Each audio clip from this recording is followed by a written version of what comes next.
But Whoa! how you doing, man? Hey, buddy, how you doing? Good, I'm Good. I great. just finishing my yogurt here. How you been? Just finishing your yogurt. Well, isn't that sweet? Yeah. How Uh, many how many cups of yogurt do you think you've eaten on camera at this point? one, two, three. I don't have enough fingers. Probably, well, when we were doing them, probably lots. Like there were, a few takes, obviously, Yeah. for whatever we're doing. So many. And I'm the type of person, I like yogurt anyway, so no big deal. So I'm gonna eat it, and I'm gonna just probably barrel down too much more than I actually have to eat, and so a bunch. Yeah, it's great. It's a great. I love the little details of your character, which is it makes it so much fun. But how you been? You've been well. I haven't seen you since I think it was on set of the Broken Hearts Gallery, which Yes. which was supposed to be, I guess, the first big movie back. But what's the plan with the movie right now? Is there a date set for it? I don't think there is right now because obviously, so there was a date, a little while ago, and it was going to be, yeah, the first movie back sort of after the theaters reopened. But then obviously, things keep getting pushed back and pushed back for good reasons. Pardon me. And so Yeah. right now, I don't know when. Well, Um, it will be at some time, I know that, but I think it's when everything can be safe and when everything can be can be comfortable and the theaters can be reopened, and then we'll get to see like actually this fantastic movie. It's going to be awesome. People are going to really like it, and so when it comes out, it's going to be a blast. But I don't know when. yeah, So well, it's a cool concept too, because essentially, for anyone who doesn't know, it's literally the title says it's a Broken Hearts Gallery. So it's all the things that people kind of keep from a breakup, really, yes. and it's like a memento of that. Do you hang on to stuff? Do you have things from breakups and past relationships kicking around? I am a person, I am a sentimental person, Okay. so I Okay. would keep things totally. However, I'm a big proponent of if you start something new, get rid of your old stuff. So if you've got old Ah, stuff, that would link you to in this scenario, past relationships, get rid of that because if you're holding on to the past, well, where's your future going to go? Damn it, you're going to be stuck in the GD past. And you don't want to be stuck in the GD past. No, so you want to keep going. So do I keep things for like sentimental value as you go? Absolutely. However, when you start a new one, get rid of that stuff because then it's kind of disrespectful to the person that you're with too, because then it's like, oh, I've got a bunch of, from old relationships. I love this. Oh, I kept a banana peel. I kept a, I don't know what, but yeah, don't do that. Yeah. and sometimes it's cool stuff. Like, what if it's like an entire television or an Xbox or like a car? What do you just drive it off a cliff? What do Well, you do? that is different. I mean, an Xbox is an Xbox. We're talking about apples and oranges here, buddy. Okay, you're talking about Um, banana peels. Yeah, yeah. Okay, it's a little different. well, and obviously, you got to freeze the banana peel and whatever, and so nobody Uh, really wants it anyway. But if it's a car, if it's a car or an Xbox, well, yeah, probably keep it either that or sell it off and take the money and take your new sweetie mm. on a trip or on a fun date or something like that. Because then it's like, again, wiping the slate clean and also, fun date, whatever, right? True that. True Yeah, that. Yeah. Someone reiterated your point of at the bottom there. Don't get stuck in the GD past, y'all. So that's the lesson of today. can't do it. Do not Can't get do it. stuck in the GD past. Do not. Well, here's the thing though about the past. There's nothing you can do about the past. True It may that. have been fun. It may have been Yeah. awesome and fantastic, but let's look forward. Let's go to the future. I love the future. Yeah, great. Now you're somebody who's speaking of the past. You've been working for a while in this industry. You've been with Letterkenny for years now, since back when it was really like shorts online.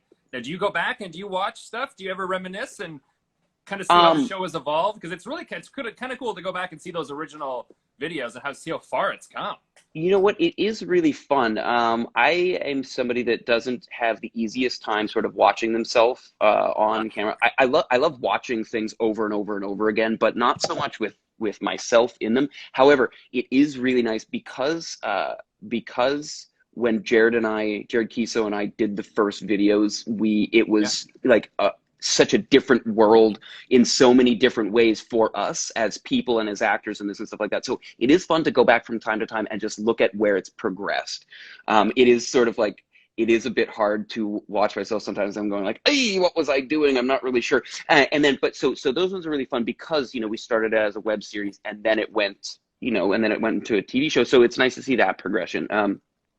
With the show, like the actual show on Crave, I do like going back sometimes, but more so now for the storylines to follow them. Like not so much to look at myself or anything like that, but I do like following the storylines. I love seeing the other actors on it and stuff like that, and Yeah. seeing the progression of everybody too, which is kind of cool, right? Yeah.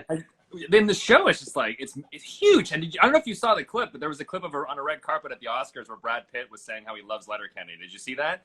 Like, I did. Like how weird is that to know that you are now being watched by people that maybe you looked up to as an actor? 100%. I think, you know, people can think whatever they want of Brad Pitt or whatever, because he's like a super good looking dude or whatever. I think the dude has serious chops. I dig him, as an actor for sure.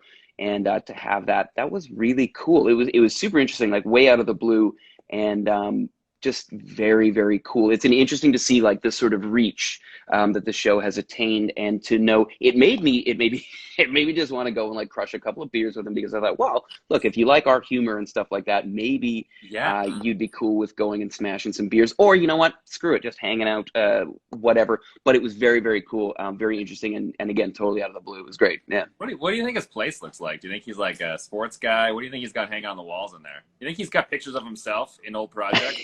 He's got those really shitty Andy Warhols, but painted by someone else, and so it's just got these four like Brad Pitts in the weird in the you know, neon colors and stuff.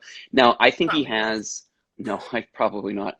I think he's a mid-century modern guy. I think there's I think it's tasteful. It's got to be tasteful, and maybe not from his own doing, but he's definitely got the schkarol to hire somebody to decorate his shit. But no, man, I think it would probably be fun, and maybe, who knows, maybe he has. And I'm not going to use the word that everybody uses because I don't like it. The man cave. I think that's stupid. I bet he's got a kick-ass screening room. True. And he's probably got a great set of whiskey glasses, like a real thick glass, a real nice, dense. Totally. You know. I also feel like he would be the type of dude that we would maybe, you know, have a whiskey, and then even if they were really nice whiskey glasses, you'd smash them immediately and say like huzzah or something like that, which is great. Yeah. Yeah, you're like, Nate, yell your favorite Brad Pitt role and smash on the floor. It's probably exactly. Exactly. Rite of passage in the pit. Glug, glug, glug. I love 7. Yeah, smash, huzzah. Yeah, exactly. Yeah.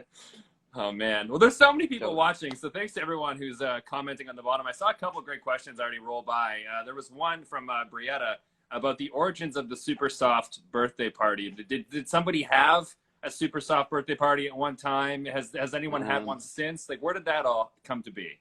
The super soft birthday party, I'm not exactly sure the direct origin of it. I know that it came out of a childhood, sort of taken from a few different childhood memories from Jared. But so essentially it was just like, what would you do? Like, what would you do as a child to have a birthday party that you really thought was fun, but then later on it would be like, oh, right, that was the softest thing ever. So that's sort of where it came from. And it was just like, also the idea that it's really fun to kind of go all out, and, you know, even if you're, you know, country boys kind of going all out with a party and stuff like that, and then carrying on that tradition every year, all that kind of stuff. And I really like the idea of having, you know, your close pals wanting to continue that tradition. So I dig that. So I don't know exactly where it came from, but that's where it went. And I know that lots of people really like that episode, and I get a lot of positive feedback on that one. And a lot of people saying, hey, me and my buddies are having a super soft birthday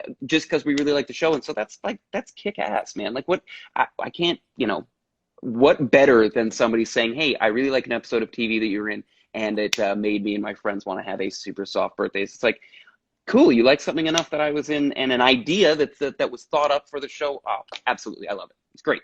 You're a Western Canadian boy. You're an Alberta boy. Growing up, what was like the ideal birthday party? Like, what was the pinnacle of birthday parties as a kid? Was it like, for us, I think it was like a bowling alley basement.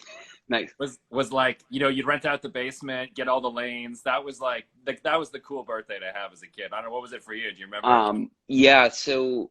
Okay, so my birthday is at the end of November. So in many places in Canada, it's cold, right? So anything outside, you can't really do too much. I honestly, I loved taking friends and going to see movies on my birthday. You know, like you know, like 5 friends or something like that or whatever, and you just go and see a movie. Also, but I was also very envious of the kids that had birthdays in the summertime, or at least in the fall, because they could do things outside. So my favorite birthdays growing up were other people's birthdays, because, you know, if you could have them Yeah. in the summertime, it'd be great. You could do stuff outside. True. So, and my favorite part I remember of birthdays were being, do you remember those things, those bouncy houses, those Oh yeah, inflatable dude. bouncy houses? Yeah. Okay, I so rented one of those the night before our wedding. We literally rented a bouncy castle and inflated it. It was the best thing ever. I was like, that's the way to go. dude, amazing. So Yeah. those, yeah. So okay, look. So I'm talking about it as like a kid's birthday, but would I go in one today? Of course I would. You give me a break. You know, of course I'd go into one today because they're really really fun. So those Yeah. are my favorite. I also liked friends and I had my other favorite was to set up, like, if somebody had a trampoline. So you do trampoline first into the bouncy house, and you know, try and throw up all the chips and pop that you have. Boom. You know, and cake and whatever. So that was really fun. Those were my favorites. But yeah, so my birthday being in the kind of winter, there wasn't a ton of options. I remember one time I went to a roller rink. Um, Oh, there cool. was this place in Calgary called Lloyd's Rollercade, which I actually think probably still exists. And so it was the only roller skating place I have ever been to. And so, you know, you get that, and then you've got the girls and the guys there, and they're kind of separated, but you're all at the same birthday, and Yeah. everybody's skating around trying to be cool. I remember I didn't want to rent roller skates. I had my own rollerblades for that. So, Dude. but man, it was like, it was fun. So Oh, that kind of stuff. I love those, like, yeah. kind of the innocent fun stuff was just Yeah. fucking great, man. Yeah, it was You're awesome. I'm November 24th. When's your birthday? 30th. Nice. Oh, close. Dude. We'll meet in the middle. We'll do the 27th this year. We'll do a joint. It'll be great. We'll have a good time. Well, It'll be great. we need to figure out somewhere to put a bouncy house, and I'm cool with that, man. Like, yeah, like, as Well, long as we can do that, I'll meet you in the middle 100%. I got a guy. Don't worry. Okay, you got a guy? Hey, so somebody's just telling me Lloyd's Rollercade shut down a few years ago, and everyone was heartbroken, but Oh Lloyd's yeah. was always a classic birthday place. Heck yeah, it was. I'm glad Oh, that somebody knows. That's Spider Lynn's. Well, Spider Lynn's, damn it, I had a great time there too. Boom. it's sad. End of an era. All these. I'm glad like the drive-ins are back because like drive-ins are. It's a cool. You know. I mean, that's where I saw you last was a drive-in theater. So it's like it's cool to see Absolutely. that this throwback. I wish that maybe roller rinks will be next. Who knows, man? Let's bring it back. I don't know what it is, but I'm glad you brought up the drive-in because not only are drive-ins really fun, especially in this sort of era that we're living in right now, it is a way to see new movies that is safe, and you don't feel at all weird about it or whatever, because you're in your car, and even if Yeah. you know, if you're going in to get food or popcorn or whatever, you've got the mask on and stuff like that, so you're all good. And man, is it ever good to go and see anything on the big screen right now. I'm just like, man, loving it. I hope they stay. I hope they stick around. It's definitely like the best place to see a movie. So anyone has a question for Nate, you can submit it. There's a question box at the bottom. That way we won't miss you, because I saw some scroll by already. There's already people that have oh, okay, here we go. That's a good question. Let's All go right, with this one. Psyche Chew says hello. Hey. Oh, I've got one question here. one. Nice. Favorite memory from Letterkenny from T. Bryce. What do you got? You got any faves? Hold on. First, hi Amelia. No big deal. Okay, so favorite memory from Letterkenny so far. Okay, so there's a lot of different sort of categories of favorite memory. One of my favorite memories is we were shooting, and I believe this is last summer, so it'd be last August, right? We were shooting, or maybe it was 2 ago. Man, I don't know. We shot a lot, so it's hard sometimes. Sometimes they blend. So we went to this dog rescue, and we all got to hang out with individual pooches and chill and do scenes. So that was number one. I got to hang out with an English bulldog. He was incredible. And on top of that, there was like a place, I think there was a school right next door. And so there was a place to swing on a swing set. And I'm not kidding. That is one of my favorite memories because, okay, so I know it sounds kind of silly, but everybody was there. It was a day when lots of people were shooting. It was really fun. It was nice out. It had sort of the feeling, the all-encompassing feeling that Letterkenny has, where I'm with my friends, we're having a good time, we're getting work done, but we get to hang out with puppies, we get to shoot scenes, and we get to take a little break and just sort of have some summer camp fun by swinging on a swing set. And I know it sounds a little bit silly, but man, like that to me because having one favorite memory of Letterkenny, I can't do that because there's going to be a million of them. But that to me, that encompasses a lot of why I love shooting this show. And man, it was just awesome. I love that. And so there's lots of other good ones too, but that one stands out in my mind. I also have got a really great photo of our director Jacob Tierney and I, and he jumped up and we were first swinging on a swing set, and then he jumped up and gave me a big hug, and it was just nice. You know, it was a culmination to a week. I think it was a Friday. It was great, man. You know. Wow. Yeah. I didn't realize Letterkenny was a documentary. This is great. So this is basically like you guys just hang out and we just shoot it. That's great. It basically is. Yeah. It basically is. Yeah. With a bunch of, started by a bunch of nutsacks that used to play hockey together in Vancouver and then added some nutsacks from the East. It's great, man. No, it's awesome. So it is really fun. And those kind of memories, specifically that one I love. But those kind of memories are my favorite. So the onset ones are great, but the onset ones that also bleed off into offset, like that kind of stuff where you just get to hang out and have a good time. So, I love that. It's great. Yeah. There's another comment I saw, the LA Mortis, I scroll back for it. Letterkenny has the success of the show, caused you to get recognized out on the street more often. And how does getting recognized make you feel? I once, I heard Mara Wilson refer to it as when people sing happy birthday to you at a restaurant. It's kind of it's kind of like this, like you're grateful for it, but it's kind of awkward. How do you gauge it? Does it happen often? Do you take yeah, it happens every day. And so that's okay. It's great. The way that I think about it is like, okay, if somebody, recognized you and didn't like the thing that you're doing, that would be terrible. So when people come up and talk and want a picture and want an autograph or whatever, it's because they like the show and they're just like, oh, it's great. So thanks so much for making this and blah, blah. So that's fantastic. Even if I'm not really in the mood for it, it doesn't matter because like that's somebody saying, I like something that you are producing and putting on the screen.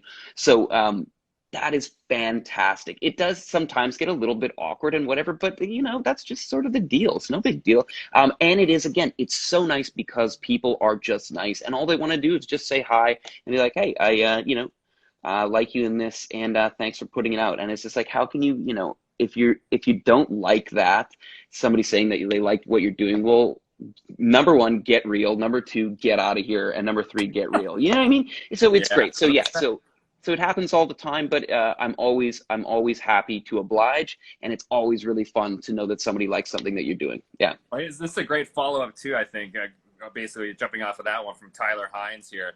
What is it like being that gorgeous, man? Okay, so that's a buddy of mine, Mr. Tyler Hines. He plays Dirks on the show. Who is a love interest of our Katie cat. What's it like being this gorgeous? Well, look at it. You're probably blinded right now by just this like fantastic looking mug. I would answer that question with shut your mouth there, Heinzie. But no, Tyler's so much fun to work with. He's great. We became buddies after we met each other on set and stuff like that. And he's just a great dude. So I love that guy. And what's it like being that gorgeous? Shut your mouth. Get out of here. That's it here. Okay, so wait. So I've got one here. Okay. What was your first scene you actually filmed? I was supposed to meet you in LA this year and bummed I didn't, so I'm happy to watch this. Okay, the first scene, first of all, sorry, this is from Blonde Ninja. Nice. Okay, that's awesome. So hi, Blonde Ninja. How are you doing? But okay, so supposed to meet us in LA. I know obviously the tour had to get cut short because everybody had to stay home and still sort of has to stay home. The first scene we actually ever filmed was obviously season 1 because that'll be the first scene. And it's when we are in the church and it's with everybody. It's with myself and Jared and Kay Trevor and Jacob Tierney, our director who plays Glenn on the show, is up talking to us. And so that was it. Those scenes in the church were the first ones we ever filmed. And that was great. I think it was for episode, I'm not sure which scene that was for episode, whatever in season 1, but that one. So it was a mix. Cool. It was everybody. I think the whole cast was there. I think Tyler Johnson was there. Michelle Milette was there. Hockey Boys were there. So it was like, that was the introduction to the whole show. It was everybody there at once. And also very daunting because it's like, we've just met these people. It's the first day of shooting and they were already like thrown into everybody at once, in a scene. It was just like really very, very cool. This is a great question here because talking about scenes and shooting specific things, were there any scenes that were especially taxing to film? I know sometimes it's funny, like talking to actors, sometimes it's the most like simplest thing that you have to do in a shot that you just can't do it. It's like throw the trash in the bin, and you just like 30 takes later, you're still Yep. trying to get it done. Anything for you?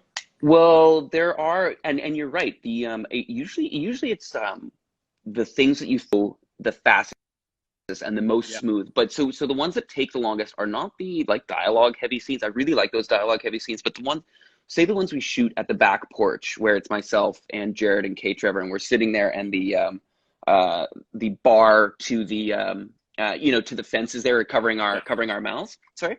And so those ones are really dialogue heavy, but they're not that hard because you're just sitting there, you're not doing anything. The ones that are the hardest to do are the ones that you have lots of movement, and even small movement. Those ones take forever. The one that took, I think the scene that took forever for us to shoot was in, I believe it's season 1, where we're out in the canoe and the episode is Fart Book. And I end up actually tipping the canoe and dunking us all in there, myself and Kate Trevor and Jared. And so we had to stop filming because I fucking flipped the canoe, and so everybody got wet, and we had to get a new wardrobe changed and all that. So that one took a long time. But the ones with even little movements, those ones always take forever. Oh, and then also the fight scenes, because they're choreographed and everything, they take a long time, and they usually have a lot of people in them. So those take a full day, sometimes half a day, whatever. Yeah. There were questions. I actually have a friend, I think, texted me yesterday, wanted to know, speaking of choreography, about the dancing that you do in the show. Is there a choreographer for that as well? For me? Yeah, for your No. amazing dance moves. That's not professionally choreographed? Shut up. What?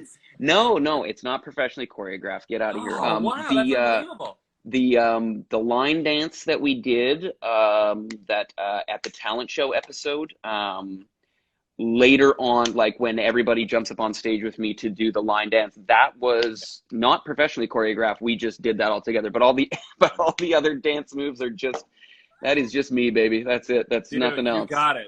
Yeah, absolutely. Also, there's a comment Hold on. about the Flames. Did you see that comment about the Flames at the bottom? Congrats on the Flames advancing. Yes. Nath Jabbar, I don't know if I'm saying that correct. Hell yeah, congratulations on the Flames advancing. I watched last night. It was incredible. I cannot wait until the next round. I'm very, very pumped. So yeah, congrats on the Flames. Absolutely. And then, hold on, I had this other one. Hold on. Oh, wait. How old... Sorry, that was good. How old were you when you realized you wanted to take up the career you are currently doing? From Billy.King06. Okay, how old was I? In high school. I didn't get to do options in high school or drama or anything like that. And it was, I was snowboarding professionally up until the end of high school. And I was at a sports-centric high school that was for the Olympic development of sport. And at the end, I just wanted to stop and I wanted to do something different. I've always loved movies and I love acting. And so I decided, well, I might as well try and go to school if I want to make a real go of this and try to do it professionally, not just as a hobby. So when I graduated high school at 17. So like 17? Yeah, 17. So that's it. Wow. Billy King 06. Boom. Dude, 17. I've pegged you as at least a 20-year-old graduate, at least. Number one, damn you. Number two, first try, buddy. Come on, you did. Number two, I definitely lied. It was at least it's 24, 25 by the time I'm out of the 12th grade. Yeah.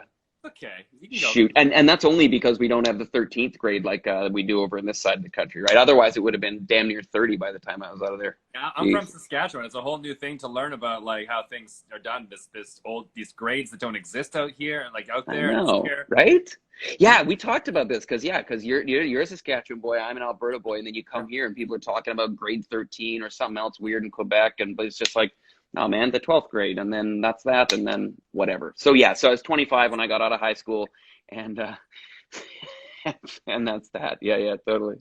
Yeah, so it's so cool that, like, I think so many people, just based on the comments that I'm seeing, and then just what you do is just so inspiring for people. So it's got to be cool to to kind of bring not only this light to people's lives every day with the show that you're on, but also just like you're not every day. I think we see like someone from Western Canada just like crushing it. On TV. It's cool, man. You're giving you're inspiring us all. I appreciate that. I really do appreciate that. I sort of never, I always wanted to do this at that point. There was a point where I just wanted to do this, but it always did feel like it was something that was, kind of like a unicorn, kind of like, well, I'm going to try, but, who the hell knows if anything's going to go right. And so I do appreciate you saying that because whatever sort of level of success that I'm enjoying and stuff like that is awesome. And I love that people are excited about, people from the West, or, I've met people from Calgary sort of trying to do the same thing and them wanting Yeah. advice and stuff. And so I love it, man. I think it's great. And it really does give me like a lot of pride for growing up in Calgary, in Alberta, but definitely Calgary because it's just kind of like it makes me, I don't know what, it just makes me enjoy the hell out of it. And I love that people are excited and it excites me when I hear that people from the West are coming out here and trying to do things or Yeah. whatever, or just trying to kill it, whatever. So I love that. I think it's amazing. Yeah. That's super Um, cool. One more, hold on, from Billy Yeah. King '06. How can I boost my confidence as a young teenager? Whew, daddy. You know what? Yeah.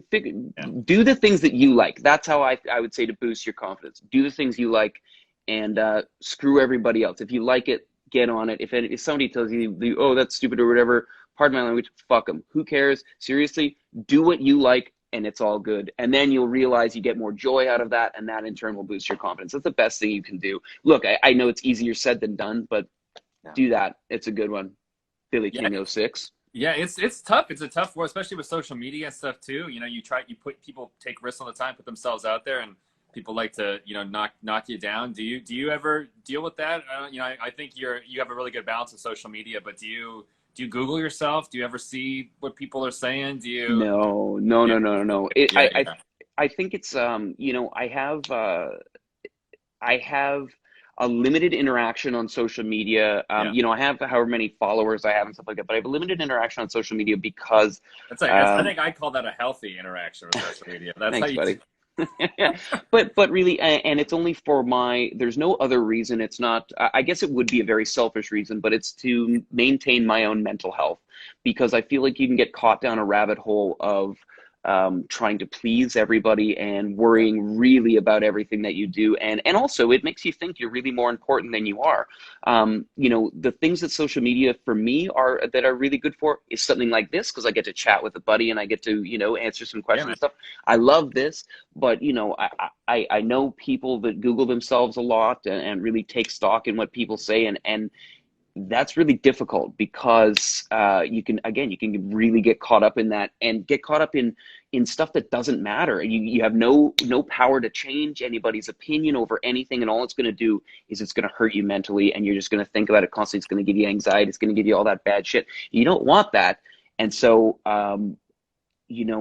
that's it. So I try to have a limited interaction, and just take an interest in social media on friends that I think are doing cool things, photographers that I know, stuff like that, Yeah, and just buddies that want to post about baseball and stuff like that. So that's really fun, that's what I think it should be used for people like me that I could really go down the rabbit hole of thinking bad yeah. I things mean, and, I yeah. I Google you quite often. I would, Oh yeah, do you? if I were you, I would just light your computer on fire, man. Oh Save yourself. my God.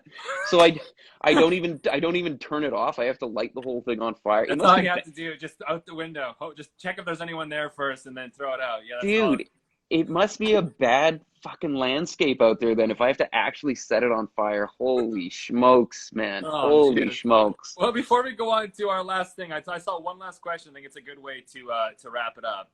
When does the next or the new season come out? We all need some laughs. So what's in Oh, okay. store? What can we say for the future? Okay, so there is a new season coming out. Okay. But again, like everything that's going on right now, the pandemic is dictating, for everybody, not just entertainment, but specifically entertainment. And that's dictating when things do not come out. So the answer is I'm not sure. And not to, I'm not trying to create hype. I'm not trying to do anything like that. It's just seriously, we don't really know just yet. It will come out, but seriously, we don't know. I know that we do have 7 episodes. They're already filmed. We filmed them last year. They're filmed and they're ready to go, I think. But obviously they're not fully ready to go. Otherwise, we probably would have released them. Yeah. And so it'll just come out when it comes out. I know that's not the best answer people are looking for, but that's really the only answer I can give, because yeah, we just don't know. It'd be kind of funny to see like that wide shot of all the lawn chairs get even wider as the lawn chairs get further right, further apart, 6 feet now.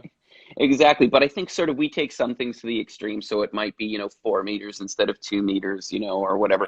Or we just don't want to talk to anyway. Yeah, no. So it'll come out when it comes out, but it'll happen. It'll happen, and it'll be fun. And it was a ton of fun to shoot. I really do think also the stuff that we shot like last year in the fall and winter, or just in the fall, sorry, that will come out is some of the funniest stuff and the best work I think that everybody all around did. And that's not just saying that just because it's because it's the newest season or whatever. I really do think it's awesome. I had the most fun I've ever had shooting. And I think the work from everybody all around is just dynamite. And I think people are really, really going to like it. It's pretty special. For how many seasons we've done already, I think it is the best one so far for sure. Yeah, it's Smokehouse. It's Smokehouse on the bottom. We miss you guys. Best comedy on TV right now. Can't wait for the new seasons. I think that speaks for everybody. It's we're very excited to see it return. Smokehouse, baby. Smokehouse Nice. knows what's up, buddy. Totally. Well, Nate. Thanks again for doing this, man. But before we wrap up, I've been closing these all with a little game of at-home show and tell. Do you have any a special item you could Yes. showcase? 100%. Hold on one sec. So I've got to get my item really quick here. Come here. Come here. Item. Okay. So this is my show and tell item. This is my cat Pebbles.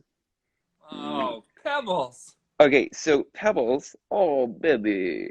Okay, so Pebbles is great. So I love Pebbles to death, absolutely. But the thing that a lot of people don't know about Pebbles is, well, okay, so first let's go with, if you watch the show, you'll know that I wear blue overalls on the show, and they're quite big. So what people don't know is that for every scene that I'm in the blue overalls, I keep Pebbles on set in my overalls, just shoved down the leg of my overalls or upright close to my chest as my good luck charm. That's a totally true story. I would never lie to you. So I keep my cat in my overalls every time I shoot. No, of course not. No, that's my show and tell. Two cats. It's actually two cats. I know exactly. Let's get her in here again. Oh. No, that's my Pebbles here. Okay, so why? You know what? I love Pebbles for a lot of different reasons. She looks like a kitten, and she's Tyler Johnson's watching. He's like, I can vouch, by the way. Absolutely, he can. Teej, what's up, brother? So Pebbles is great. So she looks like a kitten. She's 15 years old, and she has been since a kitten with my girlfriend Jasper, who I love very much. She has been Jasper's kitten forever, and then Pebbles moved in. When Jasper and I moved in together, Pebbles moved in with us, and I just love her to death. She's so much fun. She gives me smiles every day, and I love hanging out with her, so that's my show and tell. She's my good luck charm. Yeah. Went the sentimental route. That's amazing. Totally. But for serious, she's awesome, man. I can't say enough good things about her. Oh, dude. Well, thanks for sharing Pebbles with everyone. That's amazing. And yeah. Tyler, if you want to do a show and tell, hit me up, buddy. Let's get you on here. I bet he's got a cat for sure. At least one. So Teej has a cat, and Teej's cat's name is Mika. And I get pictures of Mika. Mika's fucking awesome too. Pardon me, Mika's awesome. But that's my Pebbles right there. I love her. She's great. I think there's a market for this. A Letterkenny cat calendar. I feel like we could do it. Letterkenny kitties. Love it. Letterkenny kitties. Dude. Letterkenny kitties. Done. Just in time for Christmas, baby. We'll get it out there. Okay, done. Letterkenny kitties. You're in. We're 50-50 partners on this. Done. Settled. Yeah, we don't got to go in Dragon's Den for that shit. We got this figured out. Hell no, man. 100% right here. We're all in. Dude, Nate, thank you so much, buddy. Thank you so much for taking the time, for answering everyone's questions, and to everyone who's watching at the bottom and commenting and sharing all the love from all over the world. Thank you so much to everyone. So thanks a lot, man. Hey, man, thanks for having me on. It's great to fucking see you again, and that was great, man. Anytime Dude, at all. So well, take care, stay safe, and when this is all done, we'll do it like a beer, whatever's socially acceptable, and we can hang out. I'm so in. I love it, pal. Have a great one. All right, buddy. Take care. Okay, bye. Yeah, bye.